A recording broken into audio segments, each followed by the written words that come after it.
Hello friends, स्वागत है एक बार फिर से आपका आपके अपने YouTube channel multiple study classes में। आइए हम स्टार्ट करते हैं क्लास 10th आज फिजिक्स में पार्ट 3, जिसमें आज हम पढ़ेंगे कुछ दर्पण से संबंधित प्रमुख परिभाषाएं। ठीक है, जैसे कि इससे पहले हम पढ़ चुके हैं प्रकाश का परावर्तन क्या होता है, दर्पण द्वारा प्रतिबिंब कैसे बनता है, दर्पण होता है क्या है, अपसारी दर्पण क्या होता है, अभिसारी दर्पण क्या होता है। ठीक है, तो आज हम पढ़ेंगे दर्पण से रिलेटेड कुछ प्रमुख परिभाषाएँ। ठीक है, अब देखो दर्पण में क्या क्या चीज़ें होती हैं। ठीक है, जैसे मेरे पास ये कोई अवतल दर्पण हो गया। ठीक है, अवतल दर्पण हो या उत्तल दर्पण, कोई सा भी दर्पण हो, इसमें कुछ प्रमुख चीज़ें होती हैं। ठीक है, अभी जैसे देखिए ये हमारा होता है दर्पण, ये हमारा होता है दर्पण का ध्रुव P जिसे बोलते हैं। यहाँ हमारा फोकस बिंदु होता है, ये होता है हमारा वक्रता केंद्र होता है। ठीक है, और इस सीधी लाइन को हम बोलते हैं मुख्य अक्ष। क्या क्या होता है, ये P जिसे हम ध्रुव बोलते हैं, F जिसे फोकस बिंदु बोलते हैं, इसी को वक्रता केंद्र बोलते हैं और इसे हम बोलते हैं मुख्य अक्ष। तो परिभाषा कैसे कैसे हम अगर कोई पूछ दिया कि ध्रुव क्या होता है, फोकस बिंदु क्या होता है, वक्रता केंद्र क्या होता है, मुख्य अक्ष क्या होता है, फोकस दूरी क्या होती है, वक्रता त्रिज्या क्या होती है, तो आज हम सीखेंगे ये सब चीज़ें क्या होती है। ठीक है ना। अब देखिए बारी बारी से सबसे पहले हम स्टार्ट करते हैं कि ध्रुव क्या होता है। ध्रुव बस ध्यान से देखिएगा, ध्रुव क्या होता है। ठीक है, ध्रुव को हम बोलते हैं इंग्लिश में पोल, ध्रुव को पोल कहा जाता है। अब ध्रुव होता क्या है, अब देखिए ध्रुव क्या होता है, किसी गोलीय दर्पण में ये क्या है, सबसे बीच वाला भाग है, सबसे मध्य में।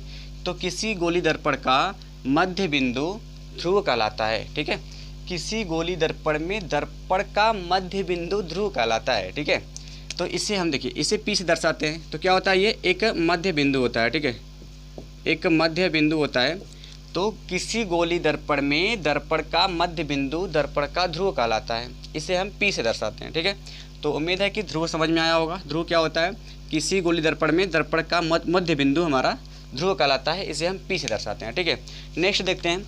नेक्स्ट हमारे पास क्या है, नेक्स्ट हमारा होता है फोकस बिंदु। अच्छा, इसे हम बोलते हैं फोकस बिंदु, फोकस बिंदु, या इसी को कहा जाता है मुख्य फोकस, या इसे को हम कहते हैं मुख्य फोकस। अब दोनों का परिभाषा देखिए, मुख्य फोकस पूछे या फोकस बिंदु पूछे, एक ही चीज़ होता है। तो मुख्य फोकस क्या होता है। अच्छा, इससे पहले हम लोग पढ़े थे कि समानांतर आने वाली प्रकाश किरणें परावर्तित होकर कहाँ से जाती थी, फोकस बिंदु से। तो वही से हम परिभाषा बनाते हैं कि किसी दर्पण में, किसी गोलीय दर्पण में या किसी दर्पण में मुख्य अक्ष के समांतर आने वाली प्रकाश किरणें, किसी दर्पण में मुख्य अक्ष के समांतर आने वाली प्रकाश किरणें मुख्य अक्ष के जिस बिंदु से होकर जाती हैं, मुख्य अक्ष के समांतर आने वाली प्रकाश किरणें परावर्तित होकर मुख्य अक्ष के जिस बिंदु से होकर जाती है, उसे हम दर्पण का फोकस बिंदु या मुख्य फोकस कहते हैं। एक बार फिर से रिकॉल करते हैं, किसी दर्पण के मुख्य अक्ष के समांतर आने वाली प्रकाश किरणें परावर्तित होकर मुख्य अक्ष के जिस बिंदु से होकर जाती है, उसे हम फोकस बिंदु या मुख्य फोकस कहते हैं। इसे हम किसे दर्शाते हैं, इसे F से दर्शाते हैं। ठीक है, अब देखिए F क्या होता है, ये प्रकाश आई समानांतर और यहाँ से परावर्तित हुआ और परावर्तित होकर जिस बिंदु से जा रहा है, जिस बिंदु से होकर जा रहा है, उसे हम कहते हैं मुख्य फोकस। ठीक है, तो मुख्य फोकस भी समझ में आया होगा। अच्छा, मुख्य फोकस समझ में आ गया, तो अब यही से हम देख लेते हैं फोकस दूरी क्या होती है। अभी देखिए फोकस अलग है और फोकस दूरी अलग होता है। ठीक है, इसको बोलते हैं फोकल लेंथ, फोकल लेंथ। अब देखो फोकस दूरी क्या होती है, मुख्य अक्ष पर दर्पण के ध्रुव और फोकस बिंदु, मुख्य अक्ष पर दर्पण के ध्रुव और फोकस बिंदु के बीच की दूरी को हम फोकस दूरी कहते हैं। क्या बोला हमने, मुख्य अक्ष पर दर्पण के ध्रुव और फोकस बिंदु के बीच की दूरी को हम फोकस दूरी कहते हैं। इसे हम स्मॉल f से दर्शाते हैं। फोकस बिंदु को तो हम कैपिटल F से दर्शाते थे, लेकिन फोकस दूरी को स्मॉल f से दर्शाते हैं। ठीक है, तो एक बार फिर से देख लेते हैं कि मुख्य अक्ष पर दर्पण के ध्रुव और फोकस बिंदु के बीच की दूरी, दर्पण के ध्रुव और फोकस बिंदु के बीच की दूरी को हम फोकस दूरी कहते हैं। ठीक है, अच्छा फोकस दूरी भी समझ में आ गया होगा। अब देखते हैं C क्या होता है। C को हम बोलते हैं वक्रता केंद्र, वक्रता केंद्र। अब देखिए वक्रता केंद्र क्या होता है, वक्रता केंद्र सिंपल सा परिभाषा क्या। अब देखो ध्यान से देखो, अगर ये हमें गोली दर्पण दिख रहा होगा, स्टार्टिंग में ऐसे किसी न किसी एक प्रकार का ये गोला रहा होगा, ऐसे गोला रहा होगा। ठीक है, तो इसका परिभाषा यही से बनाते हैं। ठीक है, परिभाषा क्या होता है कि गोली दर्पण जिस कटे हुए गोले का भाग होता है, गोली दर्पण जिस कटे हुए गोले का भाग होता है, उस गोले का केंद्र, केंद्र ही रहा होगा। फिर से, गोली दर्पण जिस कटे हुए गोले का भाग होता है उस गोले के केंद्र को गोली दर्पण का वक्रता केंद्र कहते हैं।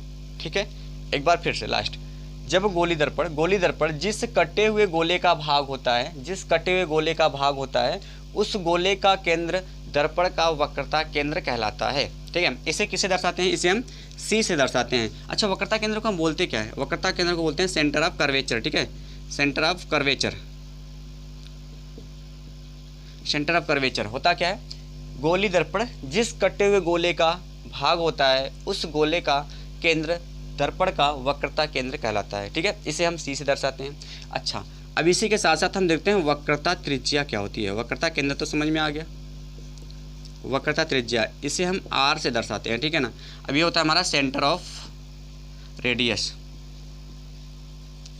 सेंटर ऑफ रेडियस होता है। ठीक है, बिल्कुल सिंपल सा परिभाषा, वही चीज़। ठीक है, देखो ये क्या था? वक्रता केंद्र जिस कटे हुए गोले का केंद्र था उसे हम वक्रता केंद्र कहते थे। बिल्कुल जस्ट वैसा ही परिभाषा इसे हम देखेंगे। ये क्या होता है? गोली दर्पण जिस कटे हुए गोले का भाग होता है, ध्यान से सुनना, बिल्कुल वैसा ही है। गोली दर्पण जिस कटे हुए गोले का भाग होता है उस गोले की त्रिज्या, देखो इस गोले की त्रिज्या यहाँ से यहाँ तक होगी ना, उस गोले की त्रिज्या को हम वक्रता त्रिज्या कहते हैं। एक बार फिर से, गोली दर्पण जिस कटे हुए गोले का भाग होता है उस गोले की त्रिज्या दर्पण की वक्रता त्रिज्या कहलाती है। इसे हम आर से दर्शाते हैं। ठीक है, तो गोली दर्पण जिस कटे हुए गोले का भाग होता है उस गोले की त्रिज्या दर्पण की वक्रता त्रिज्या कहलाती है। इसे हम आर से दर्शाते हैं। ठीक है, तो वक्रता केंद्र और वक्रता त्रिज्या समझ में आ गया होगा। ठीक है, अब हम बात करते हैं कि ये मुख्य अक्ष क्या होता है। मुख्य अक्ष क्या होता है? मुख्य अक्ष, मेन एक्सिस बोलते हैं इसको। ठीक है, मेन एक्सिस। अब देखिए मुख्य अक्ष क्या होता है? दर्पण के ध्रुव और वक्रता केंद्र, ध्यान से सुनना, दर्पण के ध्रुव और वक्रता केंद्र को मिलाने वाली सीधी रेखा दर्पण का मुख्य अक्ष कहलाती है। दर्पण के ध्रुव और वक्रता केंद्र को मिलाने वाली सीधी रेखा, देखो ध्रुव यहाँ पे है, ध्रुव यहाँ है, वक्रता केंद्र कहाँ? यहाँ है। ठीक है, दर्पण के ध्रुव और वक्रता केंद्र को मिलाने वाली सीधी रेखा क्या कहलाती है? दर्पण का मुख्य अक्ष कहलाता है। और जो भी बिंदु होती है हमारे इसी मुख्य अक्ष पर स्थित होते हैं। ध्रुव हो, फोकस हो, वक्रता केंद्र हो, सब इसी मुख्य अक्ष पर ही स्थित होती है। ठीक है, तो एक बार फिर से, दर्पण के ध्रुव और वक्रता केंद्र को मिलाने वाली एक सीधी रेखा दर्पण का मुख्य अक्ष कहलाती है। ठीक है, अच्छा मुख्य अक्ष पता चल गया। हमने क्या क्या पढ़ा? ध्रुव क्या होता था? दर्पण का मध्य बिंदु ध्रुव कहलाता था। फोकस बिंदु क्या होता था? एक बार फिर से देख लेते हैं। फोकस बिंदु क्या होता था? समानांतर आने वाली प्रकाश किरणें परावर्तित होकर मुख्य अक्ष के जिस बिंदु से होकर जाती थी उसे हम फोकस बिंदु कहते थे। और यही हमने फोकस दूरी पढ़ लिया। दर्पण के ध्रुव और फोकस बिंदु को मिलाने वाली रेखा या उनके बीच की दूरी को हम कहते हैं फोकस दूरी। इसके बाद हमने पढ़ा वक्रता केंद्र। गोली दर्पण जिस कटे हुए गोले का भाग होता है उस गोले का केंद्र दर्पण का वक्रता केंद्र कहलाता है। इसके बाद हमने पढ़ा वक्रता त्रिज्या। वक्रता त्रिज्या क्या होती है? गोली दर्पण जिस कटे हुए गोले का भाग होता है उस गोले की त्रिज्या वक्रता त्रिज्या कहलाती है। ठीक है, दो तीन चीज़ हमने पढ़ लिया, फोकस दूरी पढ़ ली, ध्रुव पढ़ लिए, वक्रता केंद्र, वक्रता त्रिज्या, फोकस दूरी, ये सब पढ़ लिया। ठीक है, अच्छा इसके बाद हम देखते हैं क्या होता है। इसके बाद अब दर्पण का द्वारक, ठीक है, द्वारक भी देखते हैं। ठीक है, क्या होता है? दर्पण का द्वारक।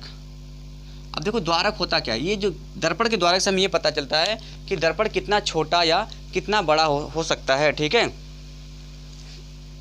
देखो दर्पण का द्वारक क्या होता है? दर्पण का द्वारक होता है इस गोली दर्पण का जो व्यास होता है। ठीक है, गोली दर्पण का व्यास, गोली दर्पण जिस गोले का भाग रहा होगा उस गोले का व्यास दर्पण का द्वारक कहलाता है। द्वारक से हमें ये पता चलता है कि दर्पण कितना छोटा या कितना बड़ा है। ठीक है, अच्छा चलो कुछ परिभाषा हमने देख लिया। ध्रुव देखा, फोकस बिंदु देखा, वक्रता केंद्र, फोकस दूरी, वक्रता त्रिज्या, ये सब हमने देख लिया। मुख्य अक्ष। अब देखिए, अब इसके बाद आता है हमारे पास एक एक पॉइंट आता है, आवर्धन क्या होता है? आवर्धन इसको हम मैग्निफिकेंट बोलते हैं, MAGNIFICENT। ठीक है, मैग्निफिकेंट। ठीक है, जिसको बोलते हैं आवर्धन। इसी को हम रेखीय आवर्धन भी बोलते हैं। देखो बड़ा सिंपल सा परिभाषा होता है रेखीय आवर्धन। रेखीय आवर्धन का परिभाषा क्या होता है?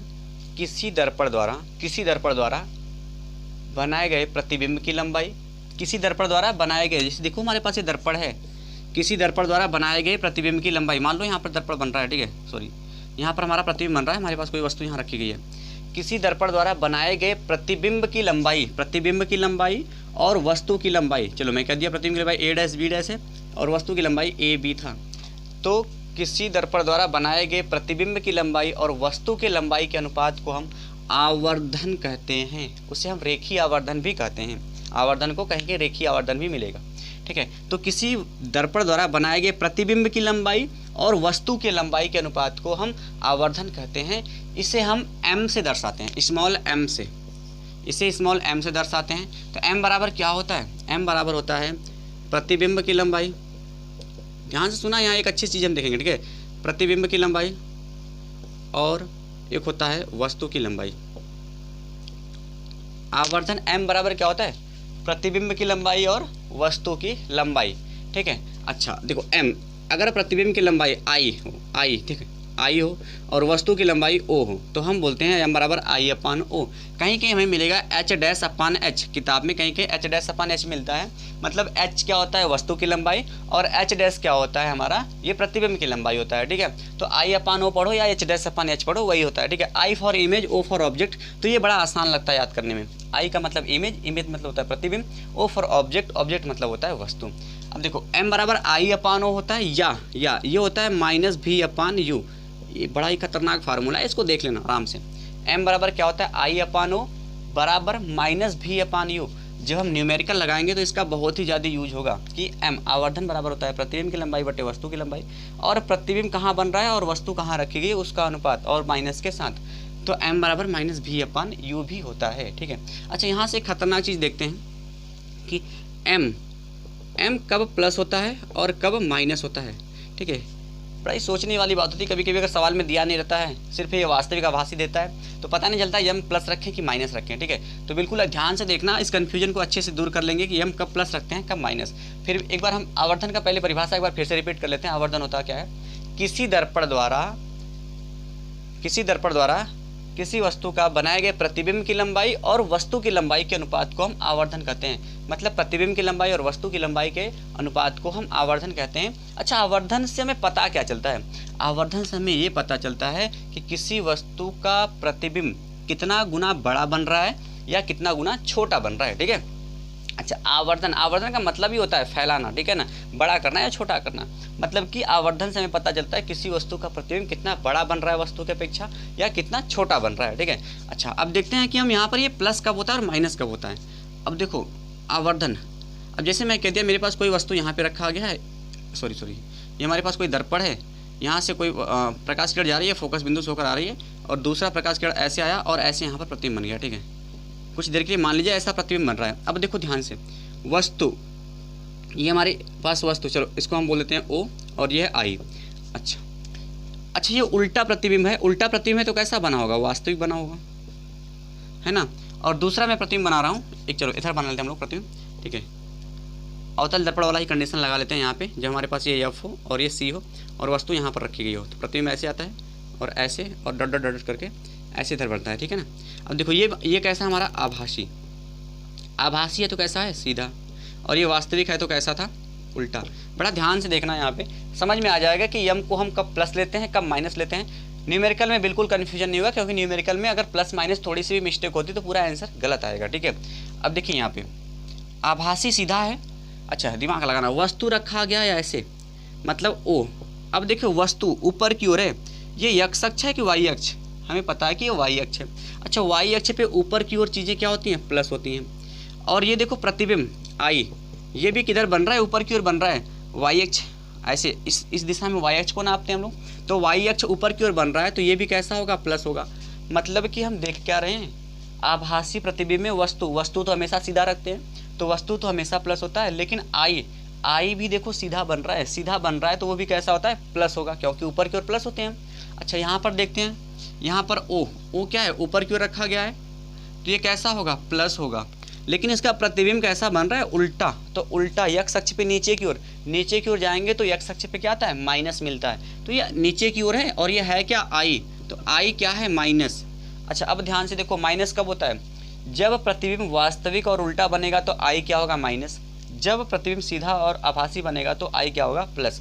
अच्छा, अब इस कंडीशन में अगर हम m निकालें तो m बराबर क्या होता है, m बराबर होता है i अपॉन o। अगर i माइनस होगा और o प्लस होगा तो ये कट करके क्या आएगा, माइनस आएगा कि नहीं। इस कंडीशन में निकालते हैं हम लोग, i क्या है प्लस है और o क्या है, वो भी प्लस है, तो यहाँ से m निकालेंगे तो क्या होता है i अपॉन o, i भी प्लस o भी प्लस, सॉरी o भी प्लस, तो ये कट करके क्या आएगा, प्लस ही आएगा। मतलब क्या देखे हमने, जब प्रतिबिंब वास्तविक और उल्टा बनेगा, न्यूमेरिकल में कहेगा कि प्रतिबिंब वास्तविक और उल्टा बन रहा है तो यम क्या लेते हैं हम लोग, माइनस लेते हैं। जब प्रतिबिंब आभासी और सीधा बनेगा तो यम क्या लेंगे हम लोग, प्लस लेंगे। बात क्लियर हुई, ठीक है। एक बार फिर से देख लीजिए कि जब प्रतिबिंब उल्टा बनेगा तो आई उल्टा होगा, माइनस होगा, आई माइनस होगा तो दोनों का अनुपात है तो एक माइनस एक प्लस, तो क्या आएगा, माइनस आएगा। तो वास्तविक और उल्टा में m का मान हम क्या लेते हैं, माइनस लेते हैं, और आभासी और सीधा में m का मान हम क्या लेंगे, प्लस लेंगे, ठीक है। तो इसको बहुत अच्छे से एक बार फिर से देख लीजिएगा, क्योंकि न्यूमेरिकल लगाते हैं इसमें बड़ा ही कन्फ्यूजन करता है कि कब प्लस लेते हैं कब माइनस लेते हैं, ठीक है। तो उम्मीद है कि आवर्धन भी आपको अच्छे से समझ में आया होगा, ठीक है। इसके बाद एक छोटा सा पॉइंट हमारे पास आता है, किसी दर्पण में फोकस बिंदु, ये दर्पण का P हो गया, इसे हम F बोलते हैं, और ये होता है हमारा R, ठीक है। किसी दर्पण में फोकस बिंदु और सॉरी ये R में क्या लिख रहा हूँ, ये C, किसी दर्पण में फोकस बिंदु और वक्रता त्रिज्या में क्या संबंध होता है। अब देखो यहाँ, सॉरी ये हमारे F है कैपिटल, यहाँ से यहाँ तक की बीच की दूरी को हम क्या बोलते हैं, स्मॉल f, जिसको फोकस दूरी, और यहाँ से यहाँ तक की बीच की दूरी को हम R बोलते हैं, पीछे हम पढ़ चुके हैं, जिसे वक्रता त्रिज्या बोलते हैं। अब एक चीज़ सिंपल सा चीज़ होता है कि जो ये दूरी होती है, ये दूरी और ये दूरी आपस में बिल्कुल बराबर होती है। अगर ये 2 सेंटीमीटर तो ये भी कितना होगा, 2 सेंटीमीटर होगा, तो मतलब यहाँ से यहाँ तक पूरा कितना होगा, 4। कहने का मतलब ये R का मान कितना आया, 4, और F का मान कितना आया, 2। मतलब कि P से F की दूरी और C से F की दूरी दोनों क्या होती हैं, बराबर होती हैं। तो यहाँ से देखो निकल के आ रहा है हमारे पास कि अगर मैं कहूँ कि ये F क्या है, R का आधा दिख रहा है कि नहीं, देखो F 2 दिख रहा है और R कितना हो गया, 4। तो यहाँ से एक हमारे पास फार्मूला होता है कि किसी दर्पण में फोकस दूरी और वक्रता त्रिज्या में क्या संबंध होता है, तो संबंध होता है F बराबर ये होता है R/2। मतलब कि जो फोकस दूरी होती है, इसको हम डेरिवेशन करेंगे, ठीक है। आगे फोकस दूरी होती है वक्रता त्रिज्या का आधा होता है, या इसी को और तरीके से हम क्या ले सकते हैं, या R बराबर 2F। देखो यहाँ से क्रॉस मल्टीप्लाई हो जाएगा तो क्या हो जाएगा, 2F। R कितना है, 4, मतलब कि F का 2 गुना, F 2 है तो F का 2 गुना करेंगे तभी तो 4 आएगा ना। फोकस दूरी कितना है, 2, R कितना है, 4, मतलब फोकस दूरी क्या है, R का आधा, मतलब 4 का आधा करना पड़ेगा, तो 4 का आधा करेंगे तो हमारा आंसर 2 आ जाएगा, ठीक है। तो यहाँ से एक छोटा सा फार्मूला ये है, कभी कभी इसका भी सवाल में यूज होगा लगाते समय, कि वक्रता त्रिज्या और फोकस दूरी में क्या संबंध होता है, तो F बराबर होता है R/2, और ये R बराबर क्या होता है, 2F, ठीक है। तो उम्मीद करते हैं आज जो भी हम लोग पढ़े आपको अच्छे समझ में आया होगा, कुछ परिभाषाएं पढ़े, कुछ छोटे मोटे फार्मूले पता चले, आवर्धन क्या होता है, F और R में संबंध क्या होता है, आवर्धन प्लस कब होता है, माइनस कब होता है, ठीक है। एक बार इसको फिर से देख लीजिएगा, ये आवर्धन प्लस माइनस बहुत ही कन्फ्यूज करता है सवाल लगाते समय, अगर इसको अच्छे से ध्यान में रख लेंगे तो सवाल कभी मिस्टेक नहीं होगा, ठीक है। तो आज के लिए फ्रेंड्स बस इतना ही, मिलते हैं नेक्स्ट वीडियो में। नेक्स्ट वीडियो में हम लोग दर्पण सूत्र और ये F बराबर R/2 इसका डेरिवेशन करेंगे, ठीक है, और अच्छे से अवतल दर्पण द्वारा उत्तल दर्पण द्वारा दर्पण सूत्र को निकालेंगे, फिर आगे चिन्ह परिपाटी पढ़ेंगे, ठीक है। उसके बाद हम न्यूमेरिकल करेंगे। तब तक आज के लिए इतना ही, तब तक के लिए थैंक यू सो मच।